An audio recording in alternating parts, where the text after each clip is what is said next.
The goal is to bring you your next favorite band.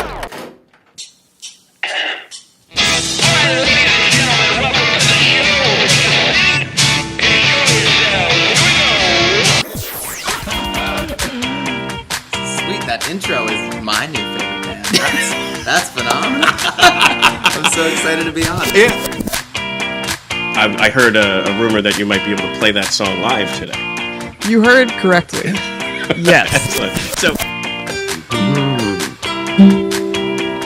good enough for rock. I don't know when I rock out here on your next favorite band and show. and listen, it's going to be everybody's favorite band. Phil, you weren't supposed to make me get all...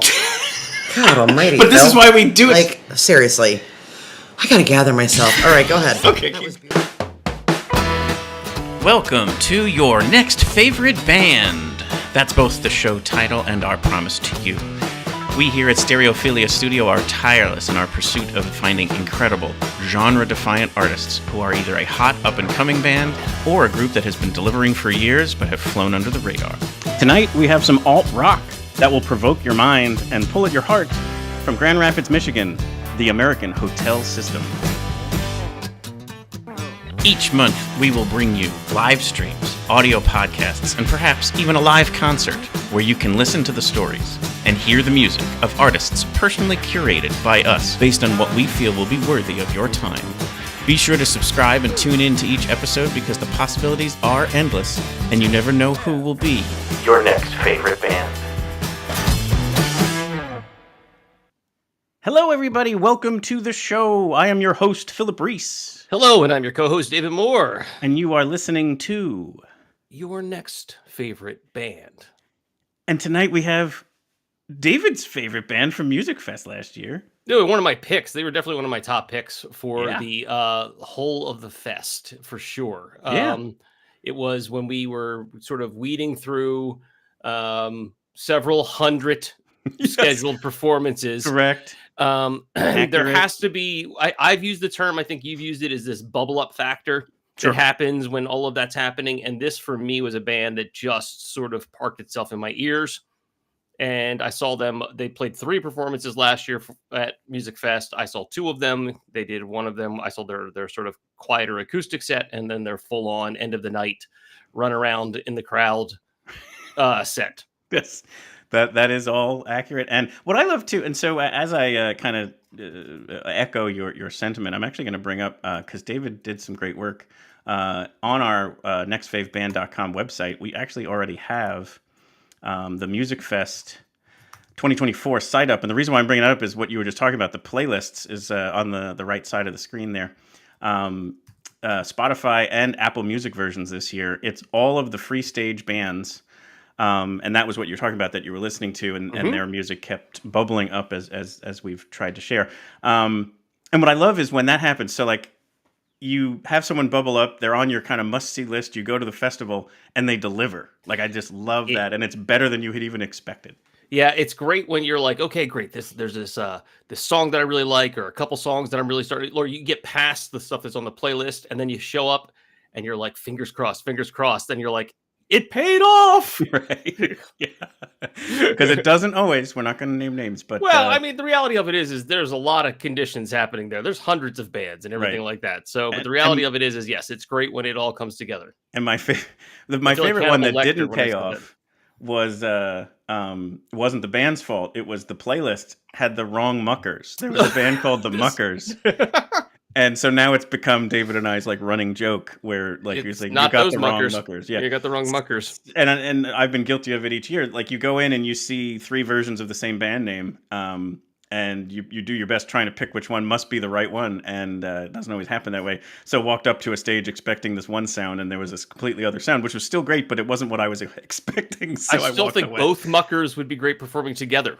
Yes, or like as a mucker off, like they can, yeah, the winner keeps the name. Yeah, and then the other one has to get a new name. But there's definitely no finding the wrong band name for tonight's guest.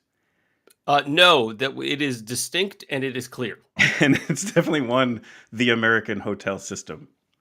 Yeah, it feels like it should have like registered trademark at the end of that because of the way that it sounds sometimes. But it's great. It's actually a really good band name in the sense that it's long. That's not always a bad thing. It's very like easy to understand. You don't mess the words up. It's not one of those ones where you're like, you said what kind of things where somebody Yes. made up something. Yeah. See the Muckers from correct. before. Yes, and so I can't wait to see the real Muckers, the right Muckers. But anyway, one quick promotional note. I want to remind people on Sunday, June the 9th, Your Next Favorite Band is actually starting to bring music discovery to the stage. We were asked by our local listening room venue, Godfrey Daniels, to put together a lineup, and we're really honored to bring together Shug Daniels. We interviewed her last summer, and her music is wonderful, and she keeps releasing more and more great stuff out of Philadelphia. And then Roy and the Secret People, who's normally like a powerhouse rock show. They do an acoustic trio of their music, and it's wonderful. So like, this is a great way to spend a Sunday afternoon. Godfrey Daniels, Your Next Favorite Band presents. We're hoping to be able to do this more and more now. And basically taking kind of the spirit of the show where we go and seek and find under the radar artists. But rather than an interview, we're going to put them out there for you to listen to them perform. So Sunday, June 9th, Godfrey Daniels in Bethlehem, Pennsylvania, $25 ticket. Show at 4 in the afternoon, so it's a nice Sunday kind of like, not quite matinee, but not late, so you can still get home at a pretty good time. And doors are opening at 3, so a little bit earlier there. It's because it's our 2-year birthday. There's almost to the day, David. So we've been doing this 2 years in June. We are almost out of diapers. That's right. That is right. And funny, like, crossover here to move us into the guest. Guest number 1 ever was Mike Maines and the Branches. I'm wearing one of his T-shirts tonight. And the reason why is because I'm starting to, like, we always have a little bit of a running kind of competition between New York bands or Delaware bands on this show. I'm starting to root for Michigan. Michigan has brought us Mike Maines and the Branches. It's true. Reynolds, Patty Pershela and the Mayhaps. Now the American Hotel System. I think I'm missing another one. I think you're missing somebody too. We have to go back through and put them all on a map. Yeah, and I mean, so those are some of my all-time favorite bands that we've discovered, and it's like, who knew that groundwater in Michigan? Who knew that it was just this easy? That's right. Yeah, you just need an oven mitt, and you make great music. That's a joke about the map in case you're listening to the podcast. Anyway, but the guest tonight is Jacob Betts and Hailey Petty from the American Hotel System. And not only is this amazing music, but what an amazing story of highs and lows. And we're going to get into all of it. But first, as always, we like to bring on some of their music. This is off of an album they released just about 2 years ago. It's live, and as we always like bringing on the live versions of things, a live recording of a song called The Feeling by the American Hotel System.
The American Hotel System is a rock band from Grand Rapids, Michigan that aims to provoke the mind through heartfelt lyrics and intentional musicality. Opening for Bon Jovi in 2022, their powerful sound has resonated with audiences and garnered attention from Relix Magazine, BuzzMusic, CLOUT, and LEVELUP. As two-time Music Prize finalists and grand champions of Music Prize 2022, they stand as a dynamic force pushing the boundaries of contemporary rock. Their latest release, titled Can You Hear It?, an EP, was released in the fall of 2023. All right, we'll bring this back up, and we'll bring Jacob and Hailey on the show.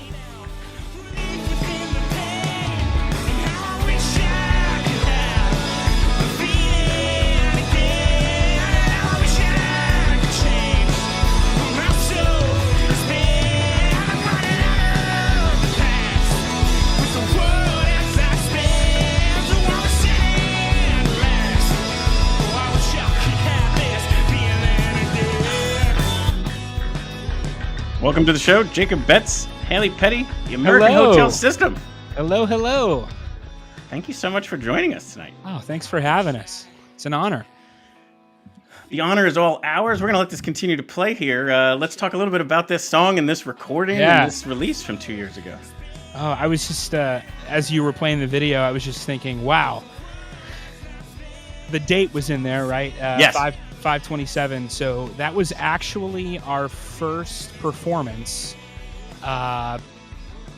post-pandemic. And I guess we were in the middle of a pandemic, but that was our first performance as a band after, I think, February of 2020. Yeah. And that was a live stream that we did.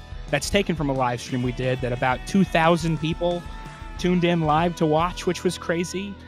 And we turned it into a live record. It was recorded by our friends Dogtown Studio, our friends Robbie and Tito, great guys, and mixed by our friend Zach Rumley. And that song has gone far and wide with us. Sure. Especially with me. I wrote it in the jungle in Belize. Whoa! Yeah. Did not have that on my bingo card. Wrote it in the middle of the jungle. Does, though. I'm a videographer, and I was down in Belize shooting video for a big project, and the group I was with went ziplining. Mm-hmm. And I am not I don't have a ziplining body, so I said, I got this. I'm going to hang back. I'm going to have some nachos. Don't worry. And I went and I sat beneath a coconut tree in the middle of the Belizean rainforest and looked up and saw the sky. It was beautiful. The clouds were all wispy and breaking up and moving fast, and the sun was coming through. And I was like, oh, this is so serene. Mm-hmm. I wish I could feel this all the time. Sure. But I have to fly back to cold Michigan. This is in the winter, by the way. I have to fly back to cold Michigan tomorrow, and I want this feeling to last. And so I just jungles, wrote, no coconut trees. Right. No coconut trees, no rum punch on the beach or whatever. And I just wanted to have, I wanted to capture the feeling of, no pun intended, of not wanting to let go of the moment. Sure. Mm-hmm. But the reality is, life moves on, and we're all spinning forward with the world. That was 7 years ago. And boy, that song has grown to mean so much more for us. Imagine, That was the first song we played when we had the absolute privilege of opening for Bon Jovi. And we play that at every single show we play. And I think it has, it obviously even has that kind of meaning right there in the first show after not playing together for basically a year and a half. So it's so perfect for that microcosm of that moment too. Yeah, that record is called Where My Soul Has Been, which is taken from the chorus of The Feeling. And we thought, you know what? Because that song was released as it's the opening track of our first record. And I went, oh, you know what? This has a whole new meaning now. Mm-hmm. We need to open this live stream. And then we had a full recording, and we turned it into a live record. And we went, oh, hey, let's put it out as a live record, and let's call it Where My Soul Has Been.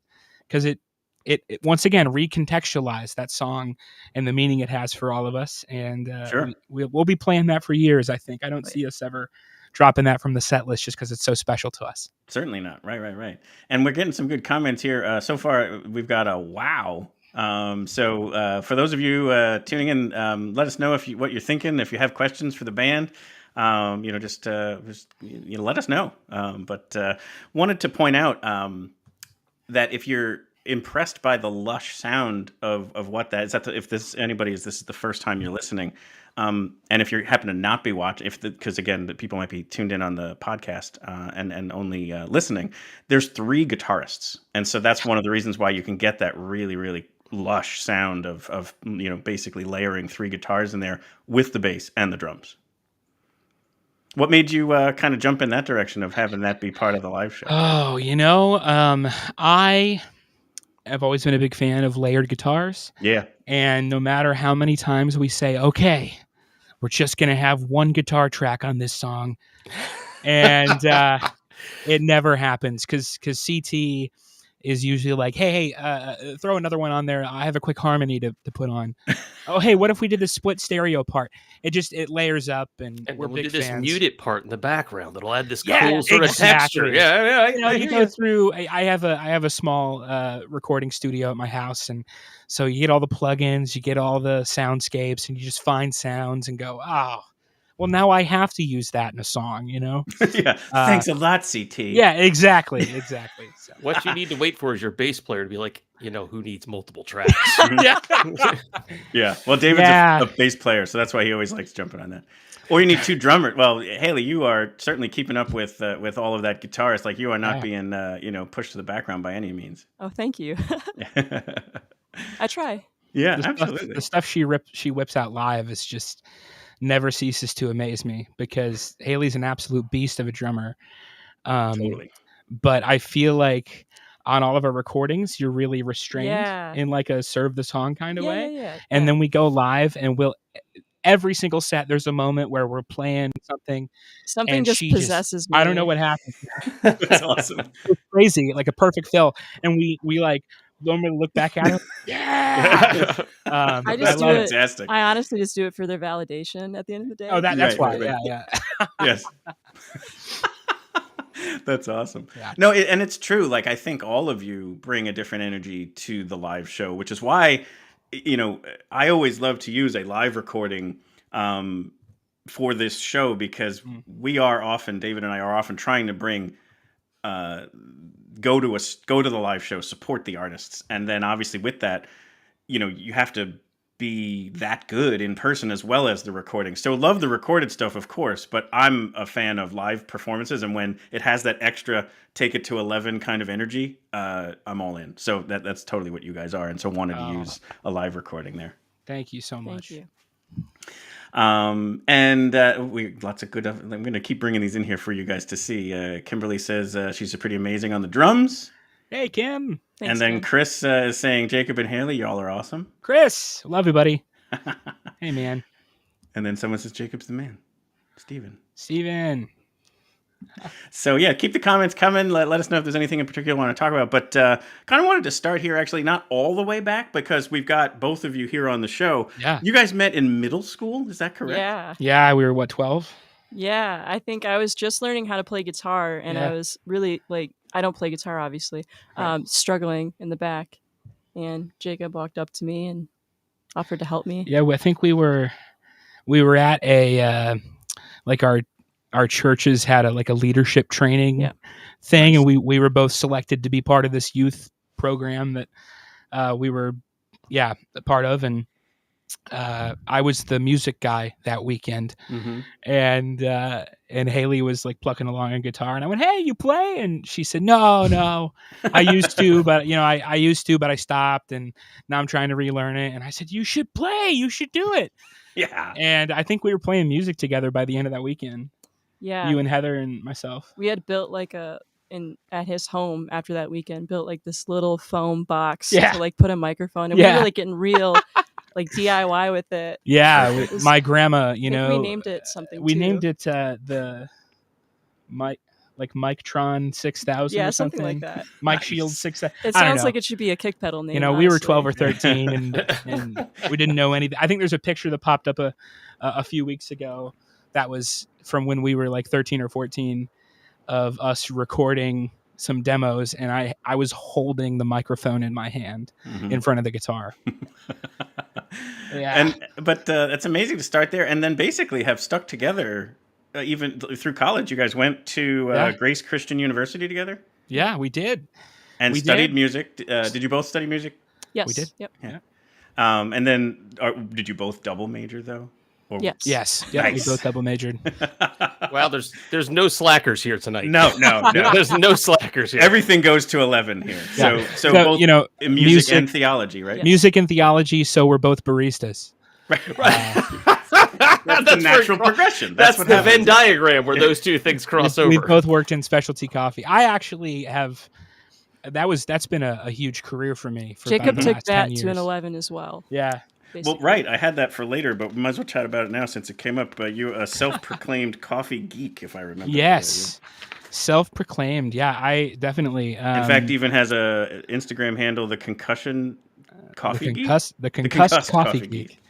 Yeah, I had a really bad TBI like 12 years ago, and or 10 years ago, and it messed me up. I had to go to speech therapy. I had to learn how to be myself again, and through that was also when I discovered I love coffee, and said, I love music. I want to do music, but there's something really attractive about coffee. And I've started working at a little cafe and then went on to, I've opened 2 or 3 different cafes with other people and been a trainer, been a director of coffee, run coffee programs at various places, managed a few shops. And it's, we've now released a coffee as a band. Wow, with that's our, cool. Yeah, with our friends at Littlefoot Coffee Roasters. That was always a dream. What was it called? Was it called American Hotel System or named after a song? It was called Love is the Storm We Need, which Nice. is from our song Seattle. So it came out with our record. Yeah. And that's appropriate because Seattle's so known for coffee too. So that's where I honeymooned specifically for the coffee. nailed it. What's your go-to if you're going to order something yourself, or like if you're going to make something yourself? A mocha, definitely. That's what Nice. I find myself going to at my house. I have an espresso bar here, and that's like the band drink, isn't it? Yeah, I usually get a mocha, maybe a cortado if Yeah. I'm not feeling the sweetness. But If you're like traveling and you want to get a good gauge of a place, we all walk in and we're like, I'd like a cortado as a 1-in-1, And people get please, so I can afraid. get the espresso and the cortado. And we, you go in, you're really pretentious. That's amazing. And they must go, seriously? They go, where do you work? Yeah. Right, yeah, exactly. Were you hired by my boss? Yeah. Is Gordon Ramsay somewhere? Right, Yeah, exactly. yeah. I guess what I've learned a little bit, because I do enjoy coffee, but not to the level of really knowing anything. But what I've noticed is more than knowing all the different like origins and stuff, just fresher is better, which sounds so dumb to say out loud. But like when you can get something locally roasted that's like less than a couple of months old, it's obviously tastes so much better. But like the stuff that you just get off the rack, normally is like, it's so old. Anyway, that's what I've just learned. It's so you can correct me if I'm wrong, but it just seems like the freshness factor is the biggest factor to have it be like this really quality experience. Well, I'll try not to go into trainer mode, but coffee is really 2 things. It's cellulose and gas. When you roast the cellulose structure, it produces carbon dioxide, and that has a lot of the flavor in it. And so the longer it sits, the more it off-gasses. Even if it's whole bean, Sure, it'll off-gas for a long time, and Right. most of the flavor's gone. So there's a coffee tip that you didn't tune in for. You're here to hear Yeah, you music, didn't right? expect that one, but here we are, your next favorite coffee bean. Yeah. But all right, so now let's roll it back. Jacob, and I'm glad you mentioned her before. You were very close with your grandparents Yes. growing up, and they bought you your first guitar, if I understand it right, at 2 years old. Yeah. And we're not talking like, a toy guitar. It was a real, like, mini learning guitar. That's awesome. And they gave it to me for my birthday, and my parents were like, "What? He's 2, okay." And what is he going to do with that? And Play guitar. nobody else in my family is like musical, but they love music.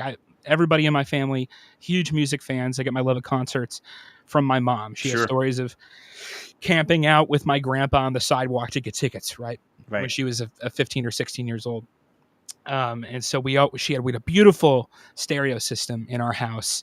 So we'd listen to music all the time. And one day she put on Garth Brooks and I picked up that guitar and I started mouthing the words to the songs.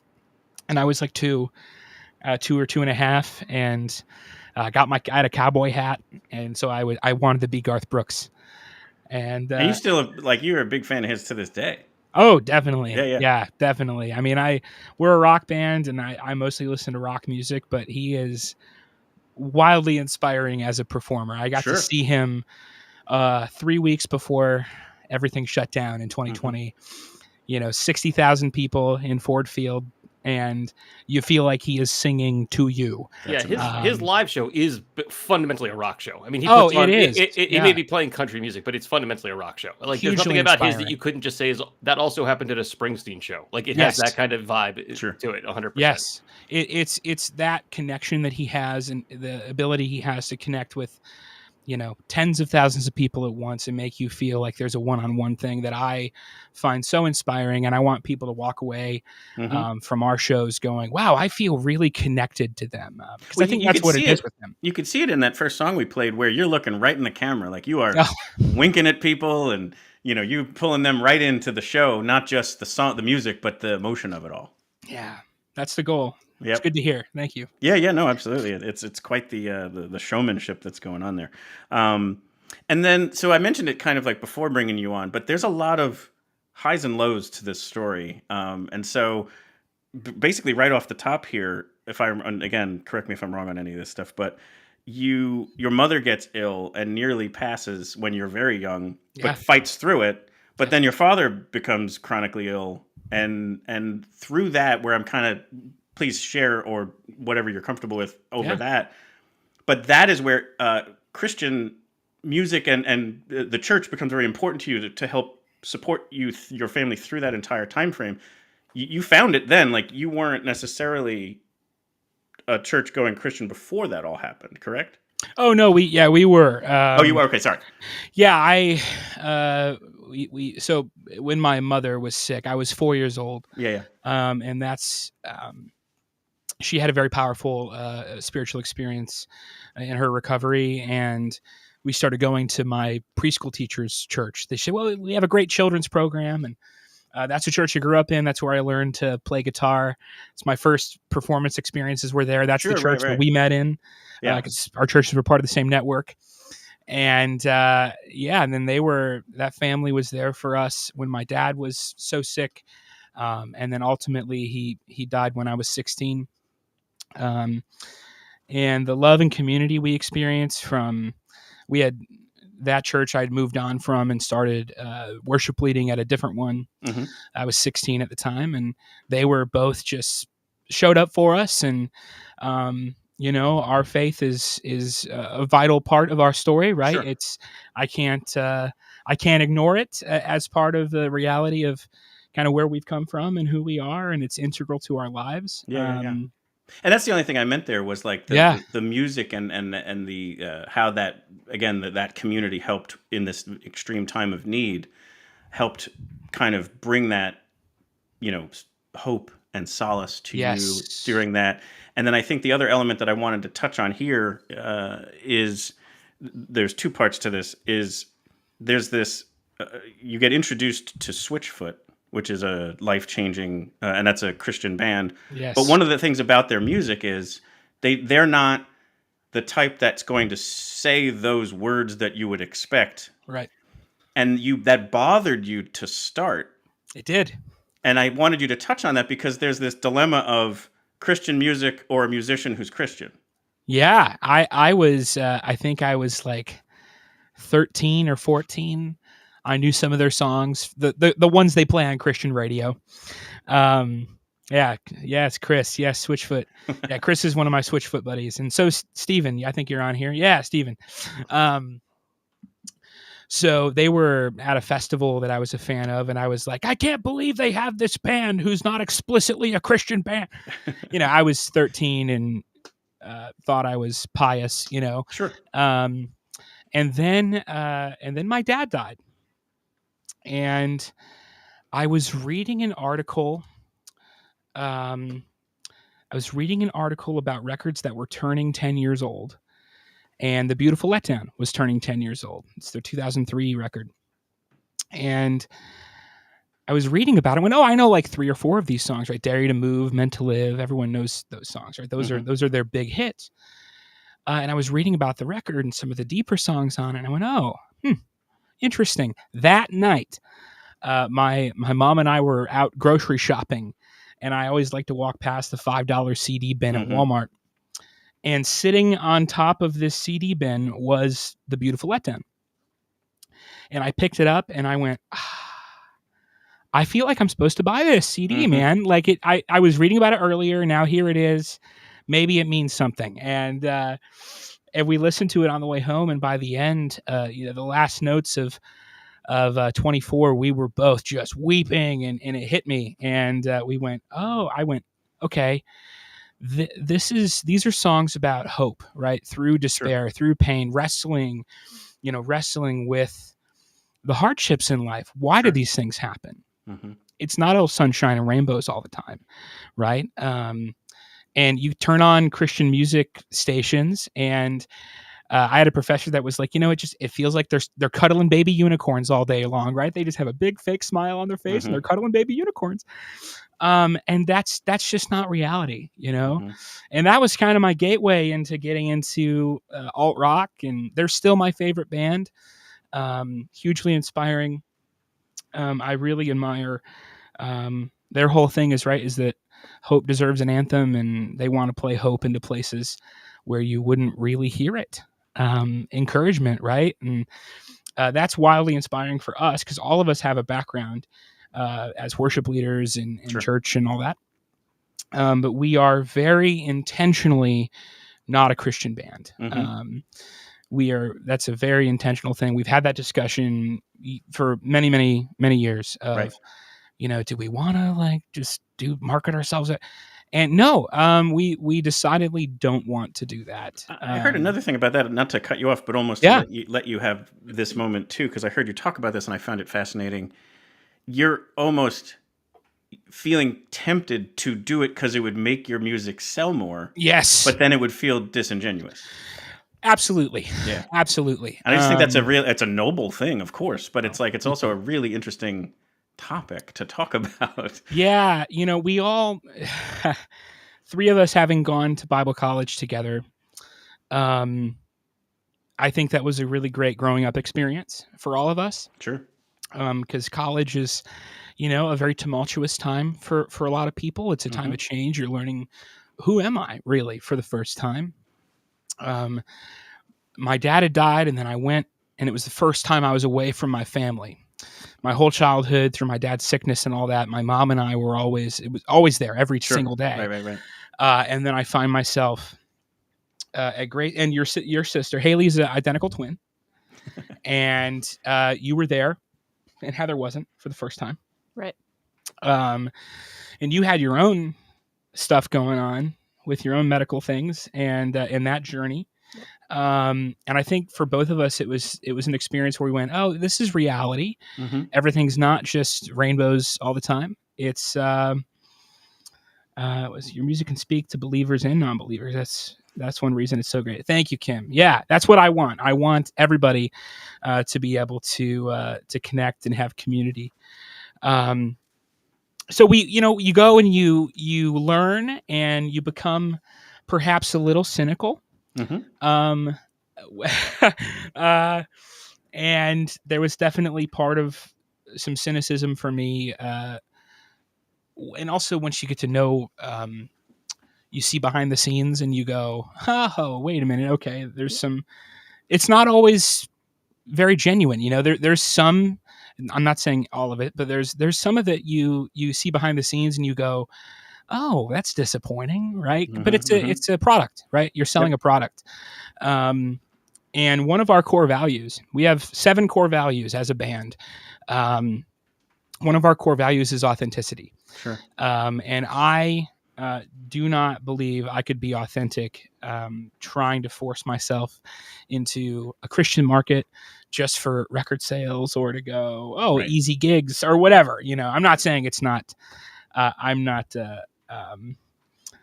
Stephen has a question there. I'll answer that in a little bit. I can get to that when we get to that point. Yeah, we'll get there. It'll be a perfect question for that. Thank you, Stephen. Yeah. Anyway, yeah, so that's, there was a life-changing experience for me Yeah. finding that record, and hugely inspiring to us overall. Mm-hmm. Haley and I are really into them. Yeah.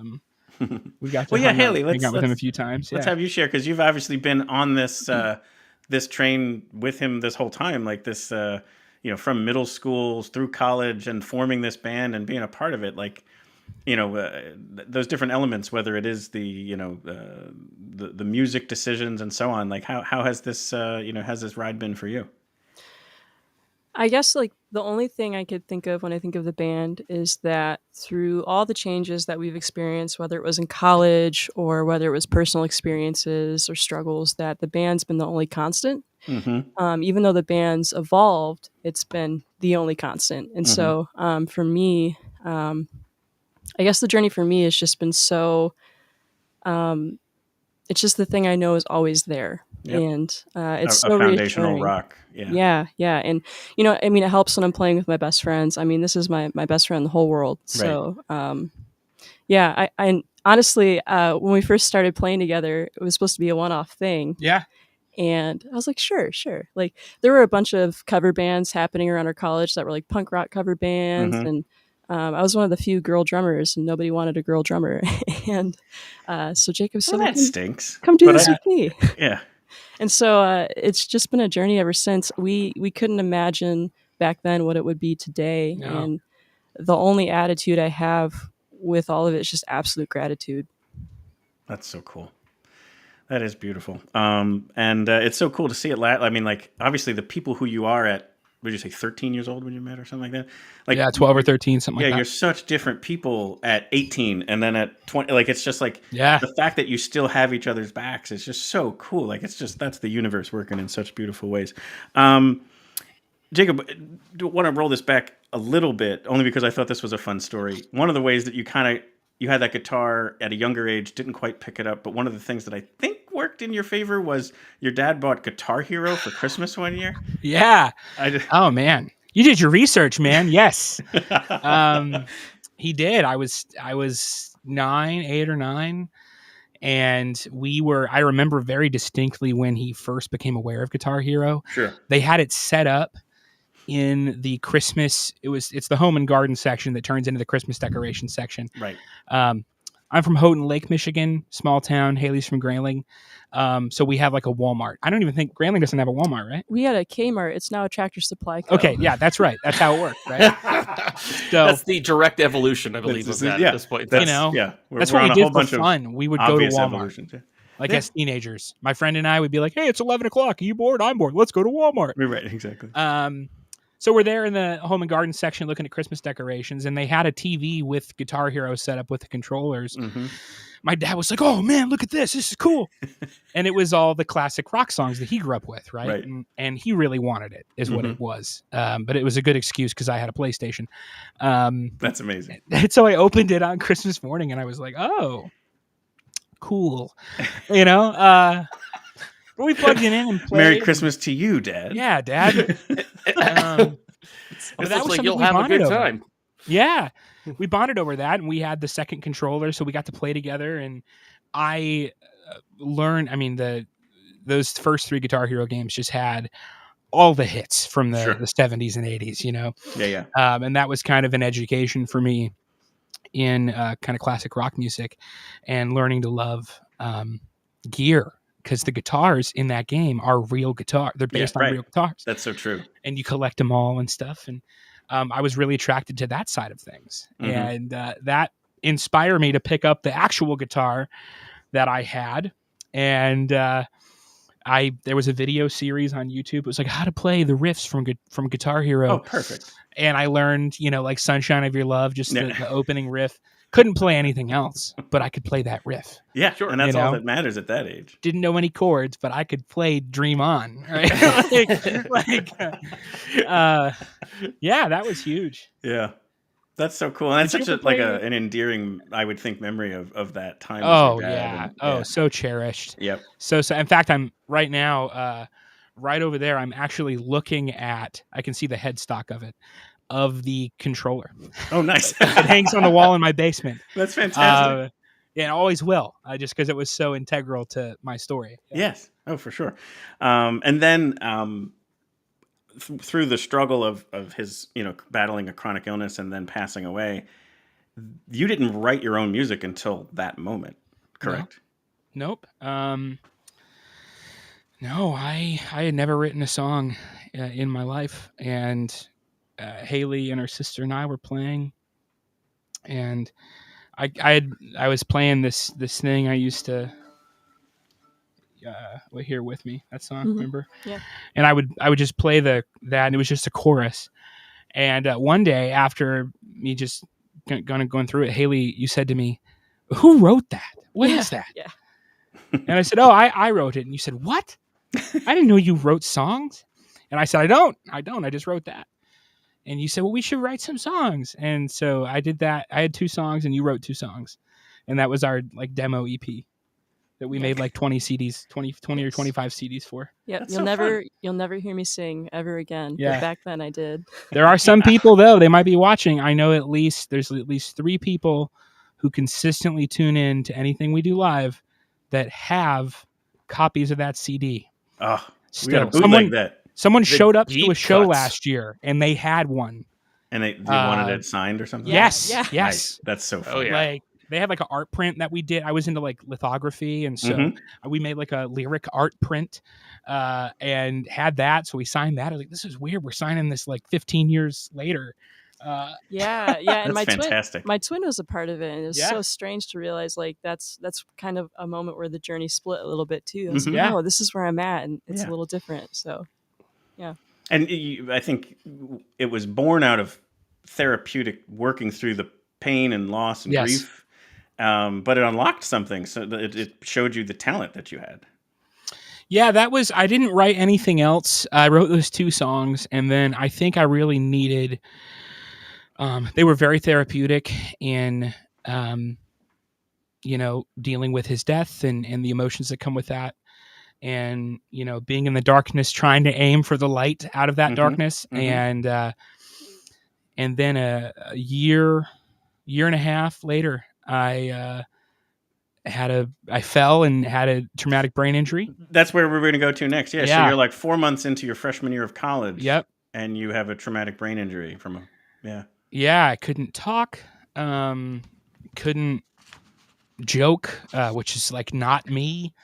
I was I've always been, very talkative, very outgoing. And I would just sit there and stare at the wall and be fine. And my family was like, something's wrong. Like, this is not good. I had to, go to therapy and learn really how to be me again and who I was. And I couldn't speak very well. I would fumble over myself. I would have expressive aphasia. And I started reading a lot and I started writing a lot. Because that's what you could definitely That's do. what I could do. Right. And I would often just type on my phone. My wife and I had just started dating at the time. And so I would like, if I needed it, if I was trying to talk to her and I would struggle, I would just type it on like a notepad on my phone and show it to her. And I wrote. Why are you texting me? I'm right here. I'm literally right next to you. I wrote a song called Vagrant and just had the first verse and chorus. And then the next fall, we had songwriting. Autumn, not another fall. You already fell. Autumn. I didn't fall. It was autumn season. The season of autumn. Right. Yes, thank you. I had another one. No, that would explain a lot.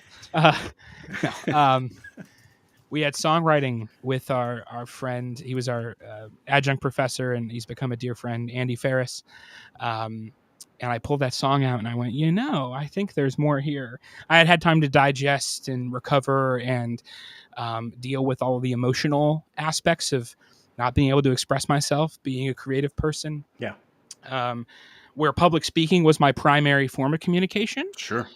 Theater, song, singing. Yep. Public speaking, and not having that taken away for a time, I think it was painful, but it was really transformative. Sure. And I don't think the band would exist without that. No. Definitely. all things happen for a reason, even if it is hardship. Absolutely. So I wanted to jump, and maybe you can help us kind of put this in a time frame. So I want to jump to your song 21st, because I think that's another topic to chat about. I'll play the song a little bit here because it also gives people a real sense of your live performance, because this was from our festival here in Bethlehem, Musikfest from last summer. So it's a good kind of a display of all of that. And after a little bit, I'll bring it down and we can talk about the song. All right. But anything you would want to do to kind of cue it up? Yeah, this is one that was written the day before my 21st birthday. So like almost 8 years ago. And it's truer now than it ever has been. Mm-hmm. Okay, so let's play it and then we can talk about it. Yeah. So here's 21st by the American Hotel System.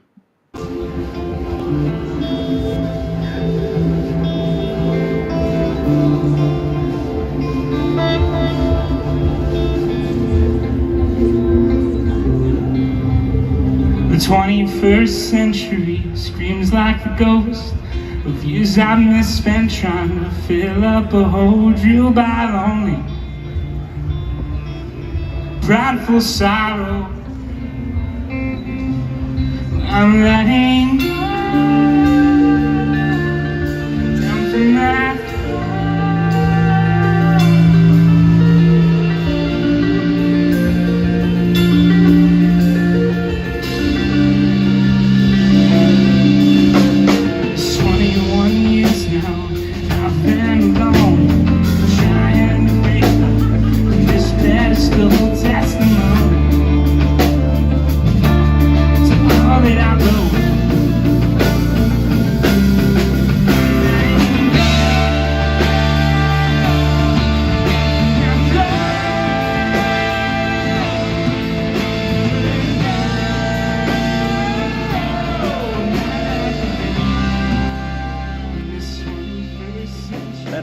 CT on the right side there, right? Yeah, it is. I mean, he is like really putting on a clinic on how to play a guitar. Oh, he's amazing. Yeah. Yeah. The fact that he can jump around and play astonishes me. And could improve your wardrobe, from what I understand. Yes. Yes, he is a personal stylist. Yes, I may be reaching out to him. I think we're rocking some NN07 there. Maybe some brand black. Yeah, he's hooked us up, man. And so this song wasn't on the playlist, so I didn't know it coming into your set. Like David said, we only usually have about 2 songs per band, because when there's 450 bands, it's at 2 songs a band, it's already like a 28-hour playlist. Yeah. So, we had Seattle, and I can't remember what the second one was, but like that's why we were into it. And I sitting there, like I grabbed my phone and happened to catch this one, not knowing what was coming up. I just wanted to capture something. And as I'm recording it, I'm going, there's a lot of pain in this song. Oh man, yeah. And I could feel it, and it's beautiful, but you can see that it's something you're really working through. So I wanted you to kind of speak to that a little bit. Oh man, yeah. I think my greatest burden in this life is definitely pride and selfishness and ego. And a big part of my story, there's that face melting solo. Come on, every time. Nice. It kills. I like to play that song just so I can hear him play that solo. Yes. Fantastic. Yeah, and I kind of reached this crisis point where I had burned so many bridges with people who I disagreed with over little tiny petty things that don't matter. And I wrote that, I'm letting go down from my throne because I'll never know what my life could be in this 21st century. And I was reminded, we live in the 21st century. I was turning 21, and they say it takes 21 days, 3 weeks to form a habit.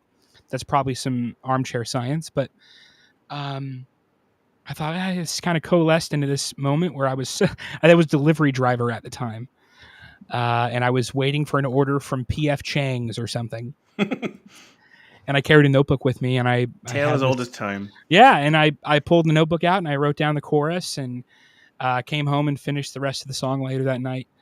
And it's become an anthem for us to sing as a reminder to lift others up in love, Sure. to look up instead of down at ourselves. I think culture today, society, technology really sets us up to be isolated. It sets us up to be ego addicts. Social media is perfect at stroking your own ego. Hey, can I post this? And how many likes will I get? How many comments can I get? Being on the stage, seeing photos of yourself playing, like those are all things that are very tempting to fall into that. And that song we sing every night, it's a reminder to let go of that and to love others. Yeah. No. Thank you for sharing that, because I think it was definitely an important thing to share. And like I said, it's a beautifully difficult song to listen to. Like you can tell the emotion that's in there and how hard that is to overcome that for yourself. Like, I think that was very evident. And I mean, also kind of like, amazing that you can bring it to sing it time and again, this, moving on through it, it's got to still be like this peek around this other person who you were. Yeah. Oh, you know it's what definitely. I mean? Like, yeah. Yeah. I think about where I was every time I sing it. I think about where I was and who I was when I wrote it. And when I wrote it, I was thinking about who I wanted to be. Sure. And I feel like I'm further down the road towards the man I want to be. I still don't think I'm there. Yeah. And I don't think I will be in this life. I think I'm always trying to move forward in excellence and grow. I want to always be growing. Yep. But it's definitely a reminder of where we have been, and we've done that song. That was one of our first songs ever. And that's why we re-recorded it on our newest project. It still had some life in it. It had evolved with us too. The original arrangement was acoustic. Yeah. And then it was a little more like indie. I think I was afraid to put drums to it for a while because I didn't quite understand how I would fit into it. For a while. So, and it's just this like huge rock song now. Yeah.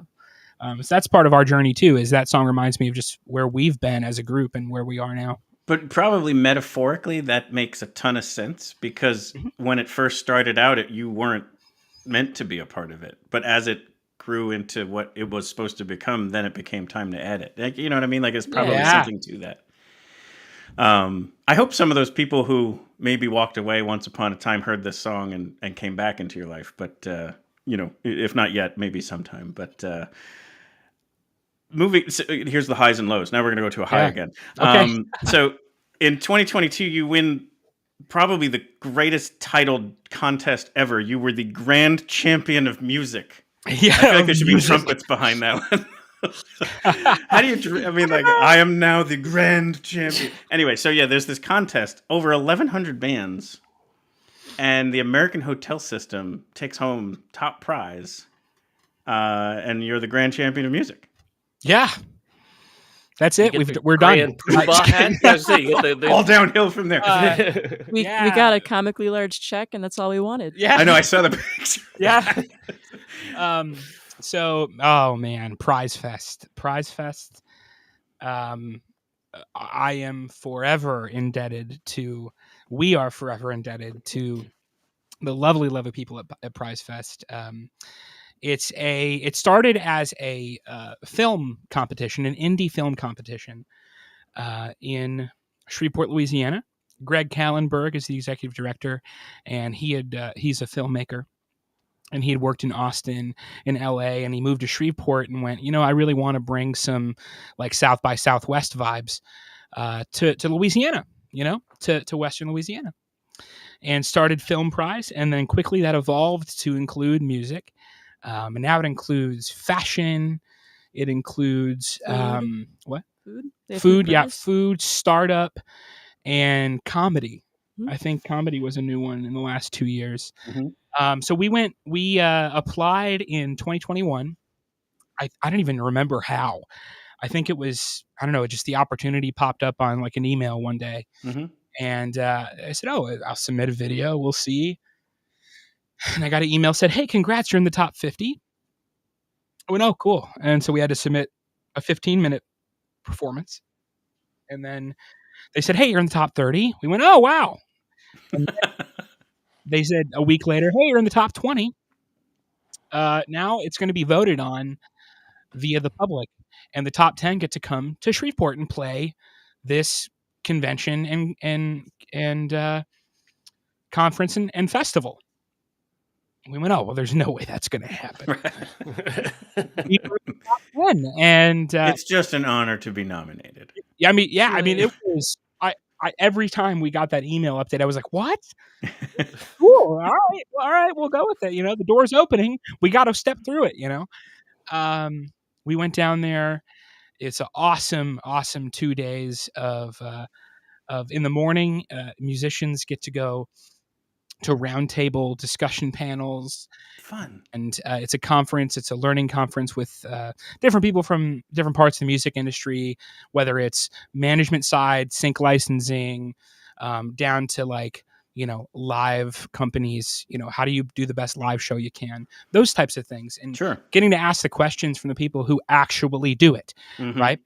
And then you play at night. And on the second night, they name the top 3. And we got 4th place by half a point. Wow. And went, and all the judges, who are lovely, lovely people, they came up to us and said, you guys, here's all the advice we gave you, right? We had 2 days of just feedback. That is really hard to hear. It's brutal, right? Because you're bearing your soul. And you go, man, but it's an affront to me. It's not, right? It's not. They are there to help you. They said, take this advice, reapply next year, try it again. So we came home and we had a heck of a time getting there and coming back. Sure. That's a whole separate story. But we'll have podcast number 2. Yeah, episode 2 someday, right? We came back and sat down a few weeks later and said, okay, what do we do? Here. What's your notebook say? What's your notebook say? What are things we can implement? And I think we had a show like two or 3 days later, and we went, let's just try it. Yeah. And it was a completely different show. It felt like, wow. Yeah, that still, I think, rings in my head as one of my favorite nights ever that we've played. Was that show? Was it the Pyramid Scheme?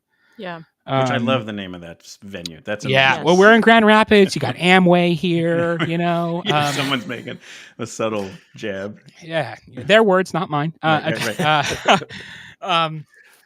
Yeah. And we reapplied the next year. And there were even more bands. It was like closer to 2,000. Wow. The next year. And yet we, made it into the top 10 again. Went down. And had just another spectacular experience. Reconnecting, too. It's great to see people. You make friends, Yep.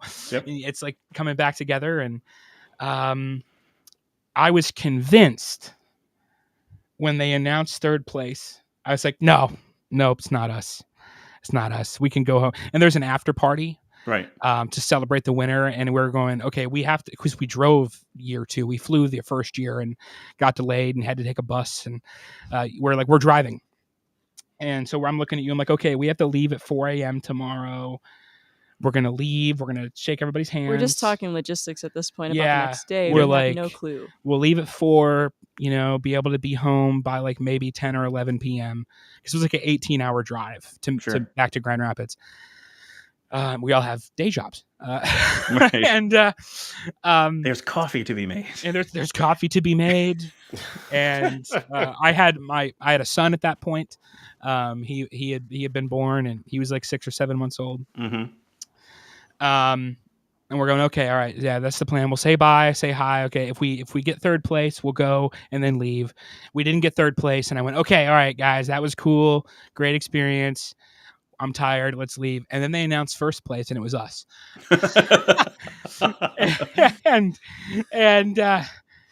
and we went, what? We went were up so stunned. Cried. I didn't know how to move for a second. I was like, yeah. I couldn't compute it. And we went, now we have to go to the party? Okay, cool. All right, let's do it. We had the best hot dog ever. Oh, man. This guy was selling $12 hot dogs outside of this club that we're not really partiers, so No, and we like there's some people in recovery in the band, so we're like, hey, they're like, we walk in, everyone's like, the American Hotel, so yeah, they have the top 2 VIP lounges rented out for us. Wow. Right? It was like something out of a movie, right? It was legitimately out of like a Hollywood film. And they go up, get whatever you want, drinks are on us.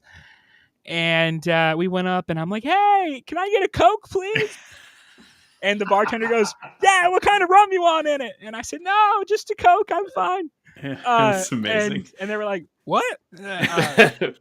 And it was just so much fun. Everybody there is so kind and generous with their knowledge and experience and mentorship. And we made just truly some wonderful lifelong friends there. So that's Music Prize. And I encourage any musician who is listening, any independent musician, or if you're a filmmaker or fashion stylist or anything like that, or chef, apply. I think they're still taking applications for 2024. So that's not sponsored. That's just me going support these people, because sure. No, you're right. We would not be where we are without them. So when you win for music, you get a $10,000 grant. Sure. And that allowed us to produce our record, Can You Hear It? And yeah, we would not be where we are without them. No, a lot of the judges are still in contact with us and That's give awesome. us feedback. They're all over the United States and just so helpful. And that's a place that you come out of and you realize I have intentional friends the rest of my life. Yeah, it's great. definitely. No, that's so cool. So cool. Well, congrats on that. I mean, of course, it's 2 years ago at this point, but it's still a pretty amazing thing. And I guess is that where the opening for Bon Jovi gets born out of that win, or are those connected in any way, or no? No. As far as I know, those are completely unrelated, because we actually opened for Bon Jovi before we won Music Prize. So the Bon Jovi thing, he was looking for, in fact, Kimberly, who's watching, Kim tagged, that's CT's aunt. Right. She tagged us, our band page. She does in say, like a radio station. There you CT go. is awesome, and I'm not saying that just because he's my nephew. There you go. Yep, I agree. Yeah, we all agree on that. She had tagged us in a comment, our band page, in a comment on Facebook. A radio station or something had posted, that Bon Jovi looking for local bands to open, and it was just a form where you've submitted a video. And I sent a video. There's criteria, it had to be like 3 minutes or under, it had to be original, all this kind of stuff. And so I sent it in like January, and then forgot about it, because they said, hey, you'll be contacted by March. And the day I submitted, the videos would pop up. That's right. You could see who else had submitted. And there was only like 5 other people. And then like a week later, I checked, and it was like 6,000, right? Like videos on there. And I went, all right, well, we're gone. We're done. We're good. Right. That was a great thought. My mom had said to me, hey, what's the worst that could happen? I remember telling her, maybe I should apply. I don't know. She said, what's the worst that could happen? Nothing, or you play the biggest show of your life. That's good mom advice right there. I've grown up hearing the story of her camping out on the sidewalk in Flint to see Bon Jovi's Slippery When Wet tour, right? And she's like, that would be crazy. That'd be really crazy. And I forgot about it. Okay. So April comes along, and it's a Wednesday night. I'm sitting in my office at my coffee shop job, doing inventory, doing payroll. And I get an email. I thought it was spam. Of course. Because it's like, please reply, urgent, congratulations. From Bon Jovi. Right. Yes. You've been selected as the opening act for Indianapolis in 5 days. That's the other whack part about this is like, not only do you get, it's like, by the way. Yeah. Yes, 120 hours. We're picking you up on the way. Like, that kind of thing. Yeah. It's like sound checks this afternoon. Please sign and execute a contract for every single band member that's like 10 pages long in the next 24 hours. Right. And wasn't one of your band members on vacation? Yes. Yes. He was not gone yet, but he was leaving the next day. Oh, okay. So he came over and signed, and then he left the next day, and then flew back the morning of the show to Indianapolis. I was picturing him on the beach somewhere, and you calling me like, "Hey, we'll wait for Bon Jovi." Like, yeah, real funny guys, and like throws his phone into the ocean. That's the opening scene of the heist movie, right? Exactly. Right. We're getting the gang together. Yes, exactly. Yeah, and we went the whole time. We were wondering, like, is this like, are we sure? Like, are we sure this is real? They had posted on Instagram, the Bon Jovi band page had tagged us. And then we experienced something we've never experienced before, which is all of the super crazy mega fans that go to every show follow our band page and start liking. He has like Swiftie level fans. Of course. Right. And I went, oh, I need to make my personal Instagram private. There's pictures of my, family on there, like all this stuff. Yeah, so we pull up and we have our SUV and our minivan. We pull up to Gainbridge Fieldhouse, which is in the middle of Indianapolis. You have to go in a tunnel to go down below the venue to load in. And security stops us. Of course. And they go, whoa. Like, who are you? What are you doing? And we say, hey, we're the opening band. We're the American Hotel. We have no credentials. You've never heard of us before? Come on. And they had to go and radio somebody and make a phone call, and then they're like, "All right, you're good." And we're like, "Yes, we're in." Well, I looked extra suspicious because I hopped out of a different car to our bass player's front seat full of gear, and I'm in the fetal position on top of all this gear. Yeah, and they're looking at me and they're like, "Who are you?" And I'm like, "I'm the drummer." Yeah, yeah. We got in, and the crew was there, and the Live Nation rep was there. He was from Grand Rapids, and wanted to meet us, and everyone was just so kind. It is a well-oiled machine. There's 300 and some odd people on the crew that travel every date, and everything has to move just with, to perfection, and it does. Sure. And it was a beautiful thing to see. And they had, of all the people who have a reason to not care at all about a local indie rock band, right? Sure. Like, they didn't have to treat us well at all. And they were just so kind. That is awesome to hear. Yeah, it was an amazing experience. And I still think about it. We have a recording of it. And I'll see that pop up if I'm on our YouTube channel or something and go, I still can't believe that happened. Forever grateful, really. Yes. Forever grateful. Do you have a Bon Jovi cover song in your set? Like, that would be such a cool little homage. No, I can't sing as high as he can. Well, not many people. Not many people can. Yeah, no. Yeah, it was a great experience, and that was like, man, 9 days. So 9 days after that, here's a low. That was a high. Here's a low. Right. This is like a 2-week span. Like, crazy. Exactly. Yeah. Well, so I'm going to back up. 4 days before we opened, we found out we were opening. CT and I won free tickets to see Jack White. Wow. And I've never won free tickets to anything.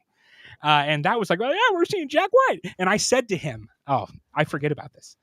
We're sitting there at Van Andel Arena watching this, it's the closest thing you'll ever come to experiencing what a rock show in the 70s would have been like. Sure. Right? No cell phones allowed. It's beautiful. Beautiful. I said to him, man, wouldn't it be really cool to play an arena? Can you even imagine what it's like to play an arena? We play like 350 cap rooms. I just can't imagine. And that's where the narrator says, little did Jacob know. Yeah, right. Yeah, the universe was spinning in his favor. Yeah. And so we opened for Bon Jovi. We all had family members there. It was awesome. So many people came and saw us that I am astonished people drove that far. Friends and family, college professors. It was my twin sister's first show. Yeah, that was the first time she ever saw us. Yeah. Wow, that's wild. Amazing, right? Everything else is just too small scale. Right, yeah. And now she's never seen a show since. Like, she comes around every now and then. She comes in, yeah. Actually, she just saw us in Detroit. Yeah, she did. A few months ago. And so 9 days after that, my grandmother dies unexpectedly. She was at the show. It's awesome. Last picture I have of us together is after the show, and her there with me. She was my biggest fan in the world, man. Sure. So grateful. And wildly important person to me, as you said earlier. Absolutely devastated that she was gone. Unexpectedly too. I mean, she was older, but it wasn't like she has cancer or she's sick and she's dying. Sure. It was here and then aneurysm, gone. And then 5 days after that, my wife gives birth to our first child. And once just one of the highest experiences ever. And that was exactly 2 weeks after the Bon Jovi show. Yeah. And life, I think since then is just, it's been wild. The last 2 years, I mean, can you imagine? I just said to you a few weeks ago. I think we talk about this on a monthly basis, right? Yeah. We never imagined this would turn into what it has. You called me like a month ago and you were like, I was just thinking, we had just got a show opportunity or something. And you were like, man, I was just thinking like, can you imagine if we like went to one of our acoustic gigs in the past and went, hey, we're from the future. You're going to be playing shows all the time someday and have like a record and a distribution deal. And like, what are you talking about? Well, no, the story is just incredible. Yeah, it's amazing. Yeah. But there's a couple other things to get to, but why don't we get to some music? Yeah. You've been kind enough you've got your axe in your hand. We've got a cajon ready to be part of the percussion. So we're going to come off the screen here. You've been kind enough to say you'll play 2 songs, one of them being Seattle, which we mentioned before. Yes.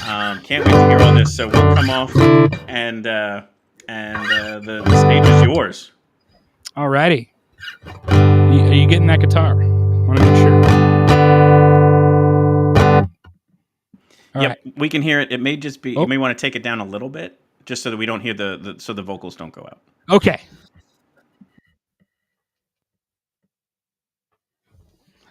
There we go.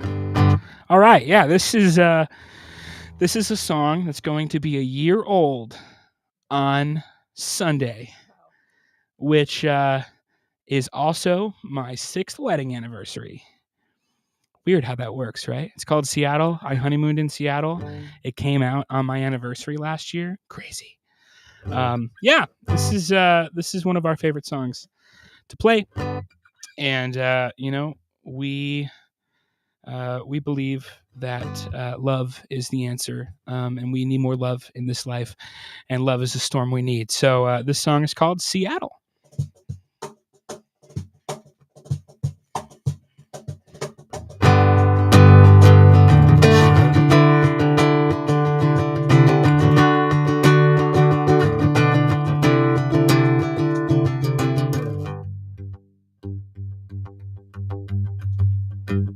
And take me back to the garden where my heart wasn't guarded, and we whispered under the stars, and the clouds came to cover and took away the colors we had both claimed as ours. Open up the skies, open up my eyes to sow these seeds. This is my time to grow, so give me a chance to see fire inside my lungs, so love in there we breathe. Won't you quake the ground and we fall down? We're calling out to be free. Come on, shake the clouds and let it rain down. Love is a storm we need. Then let's go back to Seattle, where love was like a battle, charging hard on the satellite. I wanna live a life and settle, clinging firm to the nettle when the winds try to deepen the lights. Open up the skies, open up my eyes to sow these seeds. This is my time to grow, so give me a chance to see the fire inside my lungs, so love in there we breathe. Won't you quake the ground and we fall down, calling out to be free. Come on, shake the clouds and let it rain down. Love is the storm we need. Well, did we jump the gun because we were young? Did we treat our love like a hit and run? Is this our time? See, we've just begun.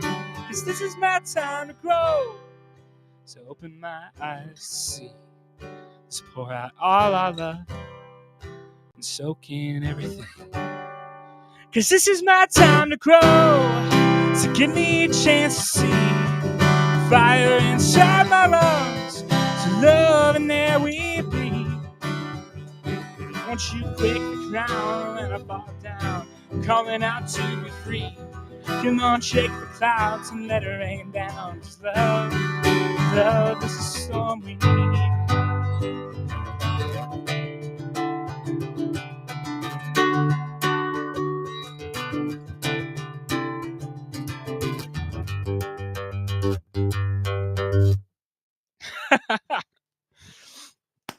Yeah, that's Seattle. It's twice in a row now we've played that song just acoustically. Yeah. Yeah, usually it's some droning toms. There's a really sick guitar breakdown that CT does in the bridge that I cannot do alone. So you have to listen to the record for that one. Well, we'll just let you go right into the second one. We wanted to come on and give you some applause, though. Thank you so much. Absolutely. You know, there's the phrase, sticks and stones may break my bones, but words will never hurt me. I think that is so wrong. I think words are powerful tools that I've been trusted with to use to build other people up instead of tearing them down. I'm yet to meet a person who has not been hurt and deeply impacted by somebody else's words. And I am a master at using words to tear other people down. So this song is a reminder to myself to use my words to lift others up always. It's called Fire.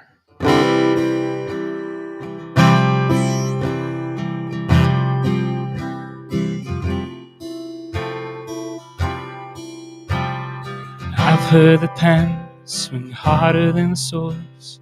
We fight with words in this war. If there's a match, it ignites with a flash, consuming my heart with a roar. And words are the flames that burn in our lungs, consuming us all in their song. And they say fire will heal me, fire will cleanse me, fire will turn things around. But this fire is hurting, making me dirty, fire is burning me down. But I've heard the pens cut deeper than knives, the tools we abuse in this life. A heart that's ablaze will keep singing the rage and thinks it can tell you who's right. The flame that takes all is my judgment call. It lights as my gavel falls. And they say fire will heal me, fire will cleanse me, fire will turn things around. But this fire is hurting, making me dirty, fire is burning me down. Yeah, yeah.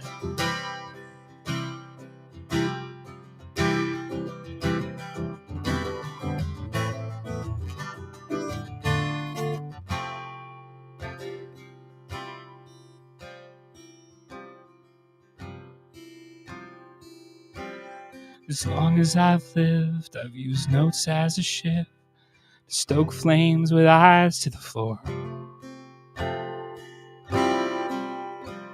So love help me see what my life could be when I look up instead of ignore. And they say fire will heal me, fire will cleanse me, fire will turn things around. But this fire is hurting, making me dirty, fire is burning me down. I've heard the pen swing harder than swords. We fight with words in this war.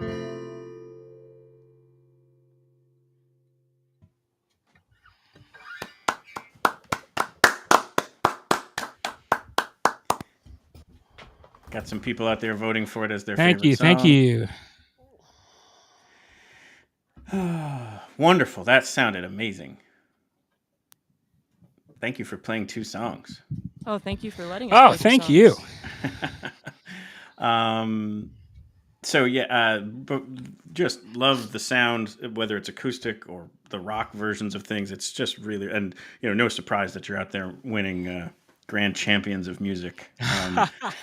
But wanted to get to a couple of quick, fun little details before we kind of promote some stuff and wrap things up. But we already mentioned the Coffee Geek, so the people can kind of check out your coffee channel, if you will. Not only did you find reading after the traumatic brain injury, but you're a speed reader. Yeah, yes, that's my superhero origin story. There you go. And then we mentioned the anniversary and the honeymoon to Seattle and stuff, but I did hear that you had so we mentioned video games earlier. That stuck through with you because from what I understand, you play video games as your break. Like that's the one way that you kind of like detach from all that stuff, which is it's a great way to do that. And kind of you and your girlfriend at the time, now wife, kind of bonded through that and even had a Fallout themed wedding reception. Man, these are awesome. This is like the questions are just so well researched. Yes, we did have a Fallout themed. How does that topic come up? It was her idea. That's amazing. He's like, I know I've made the right choice. Like that. Duh. I don't even. Yeah, duh. Absolutely. Right. Yeah, it was done with class. Because you say if you had a Fallout themed wedding, people go, "Did you like dress up as vault dwellers or what? like what? Did you walk down with Pit Boys on you? Did you give each other Pit Boys as your instead of a ring?" It was just our reception, and it was the centerpieces, and we had little Nuka-Colas as our our party favor. We went to like a brewing supply store and got bottles, and I had actual bottle caps that I ripped from the game, the file, like the artwork file, and it was so much fun. So people who were into it, they were like, "This is cool," and then people who had no idea were like, "Oh, it's like a 1950s Rusty thing." Kind of weird, but I'm into it. It's like the 50s, but trash. I don't get it. Yeah, and so we had a Fallout themed wedding, and then we took an entire day of our honeymoon. We were there for 10 days in Seattle, and we took an entire day off of going to Mount Rainier and going to different coffee shops and seeing the nature, Pike's Place, to watch the E3 video game conference, like the press conferences where they announce stuff. Right. Yeah, we got a huge pizza and stayed there all day and just watched the press conference. That's so fun. That like if you're both into something, that's beautiful. Oh yeah, that's amazing. She was into reading and I was into video games when we met. And we've like flipped where I now read every single day. And I can't stop now, right? I'm like, I have to have a record to keep up here. Right. And my wife, she plays games. Like that's her go-to relaxation. But I have intentionally in the last year, one of my New Year's resolutions this year was to play more video games because I don't do it enough. I used to do it all the time, and it was such especially if it's your break. Like if when you work from home. So I'm a videographer full time. I do music full time now, and it's really hard when you can work from your laptop to turn it off, right, and have work-life balance. And one of my best friends, his name's Tim. Shout out to Tim.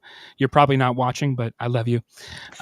We'll send you the link. I'll send you the link. Yeah. He graciously gave me a beautiful brand new gaming PC last year that he had made for a girl, and they broke up. And and he was like, "You know what, buddy? I'm sick of telling you to get a PC. Here you go." And it was souped up. I mean, it was crazy. That's awesome. And so it sits next to my bed. I have a desk next to my bed. I have a gaming setup there with a chair and everything. Yep. And I try to do that every now and then to to relax. I'm a couple episodes in, so no spoilers, but to the Fallout show that's out right now, it's Masterpiece. yeah, really enjoyable. I thought that was very, very good. And since you like Seattle so much, did you play Last of Us 2? I haven't played part 2. No, Okay. So 2 is mostly based in Seattle, and Really? it's amazing how real. Like if you've ever been in the downtown city, you're like, oh Yeah. my god, I feel like I'm there right now. Oh, I have to see. I only have a PS3 Uh-huh. that was given to me because Sure. my friend was like, "You need to play The Last of Us." Agreed. No, I would totally think that's a smart move. But Yeah, here's my PS3. So yeah. I need to get a PS4 or 5, right, and play Yep. that. When's that Twitch stream? We are on Twitch. Boy. So Steven is referencing like 3 years ago. Oh, okay. We were going to start a Twitch channel where we did music and then also played video games. Sure. Because CT is also an Xbox gamer. Oh, nice. And we never did it. So well, you can borrow that's ours. What he's referencing. We're on Twitch, so you can just play music and There we then go. play games. There we go. Yeah. That would actually be a fun thing, like bringing on musicians to play games. But yeah, definitely wanted to touch on that. I thought that was some really fun tidbits of information. Okay, so what can we promote for you? I know there's music that just came out recently, and then there's shows that we can talk about and sling some merch, perhaps. I'll bring up your site while you chat. Oh, hey, all right. Yes. There is a new website coming very soon. Well, here's the old one. I was just working on it today. That's still up to date. That's still new. But I was just working on a new one today. Nice. Yeah, so our record, Can You Hear It, came out in November. Here it is. And there it is, right there. Can you hear it? And yes, you can. You can stream it. You can purchase it. You can, yeah. We have it on vinyl, and there's a limited number of those. I think we're down to about 40 left in the whole world. Gotta get on that. So yeah, you can get that on vinyl. That was a big goal of ours was to have a record on vinyl. You know, I feel like here's the shop. We can show you. There it is.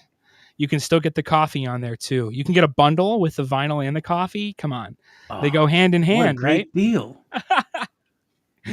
Yeah, they go hand in hand. So, and a pin. I need a pin. It's a sweet logo. Whoever did the logo is great. Thank you very much. Oh, it's a hipster bundle. Even funnier. Vinyl and coffee. Yep. Yep. That's fantastic. Yeah. So that record is I'm so proud of it. I would say it's the creative thing I'm most proud of in my life for sure. That's the first time we'd had this conversation. It's the first time we've made something and we went back and there's not a thing we would do differently. Right. Oh, that's a cool feeling. Yeah, absolutely none of that I would change. The whole experience in making it was produced by Jake Rye, social recording company, dear friend. He's become over the years. We have a whole bunch of shows coming up. You can see him there on the website, including you're wearing a Mike Mains and the Branches shirt. Yeah, there we are. Yeah, we're playing with Mike in August. Very, very excited for that. Mike's a great guy. He's become a friend in the last year, and we're really psyched to finally play together. He must be. So he's playing Musikfest on the 8th of August. He is. Yep. So he's going to play this show and probably jump right in the car. I think it's here and then Cleveland maybe or Detroit. Right. And then he's heading and then Bethlehem. To Bethlehem, yeah. Mm-hmm. That's funny. Yeah, we got lots more shows coming too that aren't on there yet. And a few projects. We're hitting the studio next month to do some pretty cool content that I'm excited for to share. That'll come out later this year. Nice. And there's a song that we have that's not out that I don't know when it's going to come out, but that'll be this year too. That's a nice little teaser right there. So watch, stay tuned on the socials. Yeah, watch this space. Yeah. Watch this space. Yes. Instagram's where we're most active. If you want to stay up to the most date, up to the most date, stay the most up to date. I kind of liked the tomato. Yeah. Right? Yeah. Okay. Anyway, Anyway, with it. Yeah. If you wanna, it was Yoda-esque, but it worked. Yeah. The most up to date you must stay. You can follow us on Instagram. That's where we're going to post probably first. Yeah. Awesome.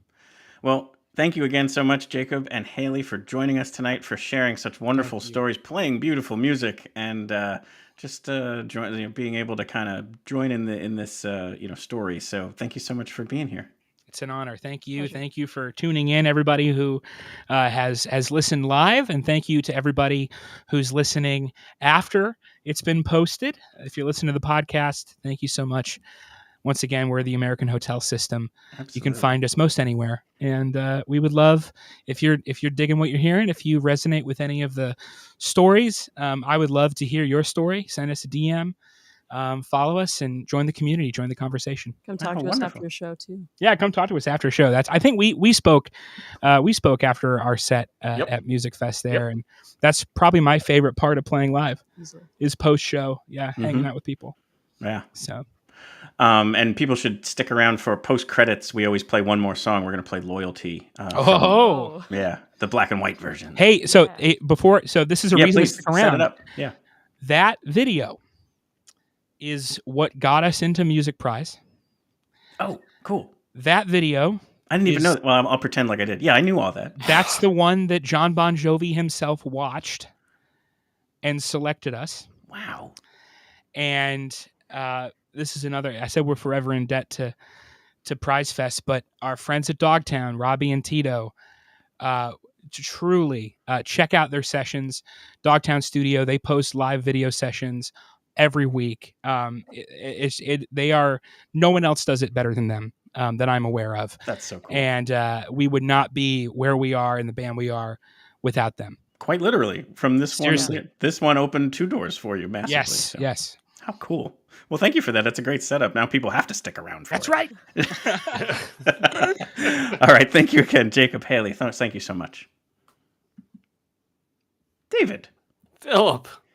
Now it's a big David and a little Philip. The American Hotel System. Amazing. Crushing. Yeah, that was a great conversation. Oh, it was so good. And just as, we were kind of doing the research, I was just like, whoa, not only amazing things, but like we talked about, like very high highs, very low lows, and everything in between. And, I just always admire, when the musician is vulnerable and brave enough to allow us to kind of go there and hear those stories. Yeah, I mean, I think it's the human condition we all sort of are burdened with can be shared or it can be hidden, and it's nice to see somebody shine the light on it. Yeah, totally. And so where does your fandom stick now? So like you were somewhere around here listening to the playlist for Musikfest, went up a little bit higher, and now after tonight's interview, where were you? Where are you at? Oh, we're way up there. I mean, these are great people, right? Exactly. Let alone the music. All right, Phil, let's say goodbye to everybody.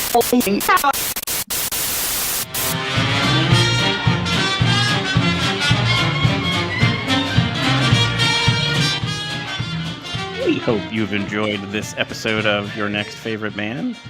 We would like to sincerely thank Jacob Betts and Hailey Petty of the American Hotel System for sharing these incredible stories, allowing us to play the music and performing 2 songs that were just terrific. It sounded amazing. Thank you again for all of that. We'll be sharing links in the show notes and on the socials and on our website page for this interview so that you can click and link to any of the different elements of the conversations we had tonight. Definitely give them a follow and stay tuned for, like they teased, some new singles and some new music coming out later this year. And if you're anywhere near their performance dates, definitely check them out. Their live show is not to be missed. As always, our hope here is to bring you your next favorite band. If you happen to already know the American Hotel System and tuned in, thank you so much. We hope that you liked what you heard and what you saw so that you might give us a follow and a subscription to be able to allow us to bring you your next favorite band in the coming weeks. Or perhaps your next favorite band might already be out there at nextfaveband.com.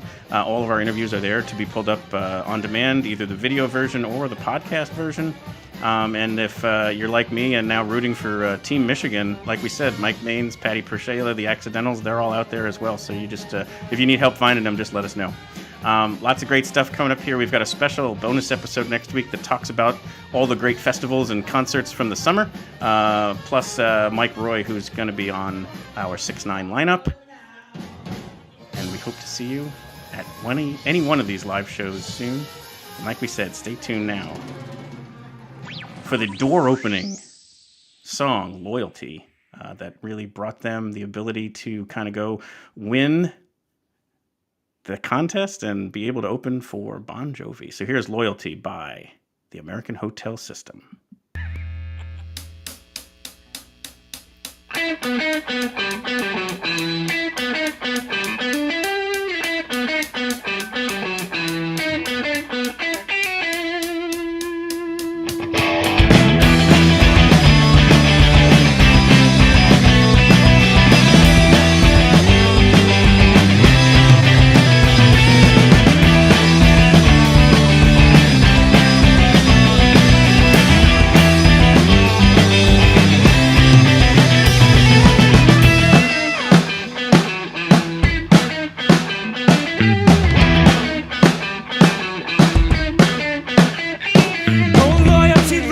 Where can I find erased by the self in this postmodern time? Eyes off the brother and stuck to the prize of this commune of self where culture will die.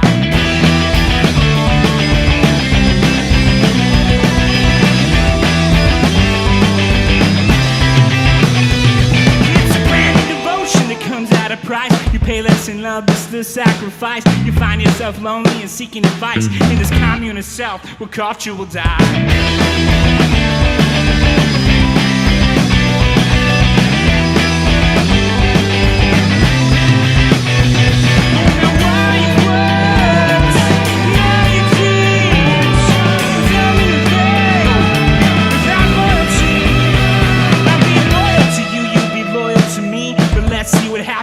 Disagree? Well, I'm fighting corpses and coughing up pride. This commune of self where culture will die.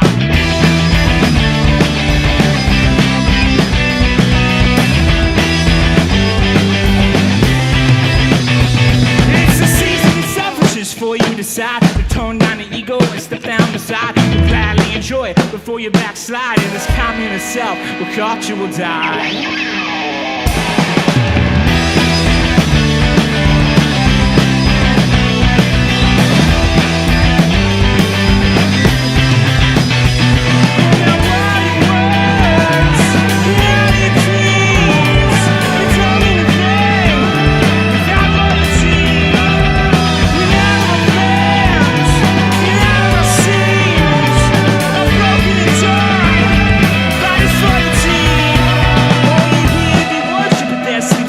Stages and altar you push it aside, so you keep on dancing to self-glorifying this commune of self where culture will die.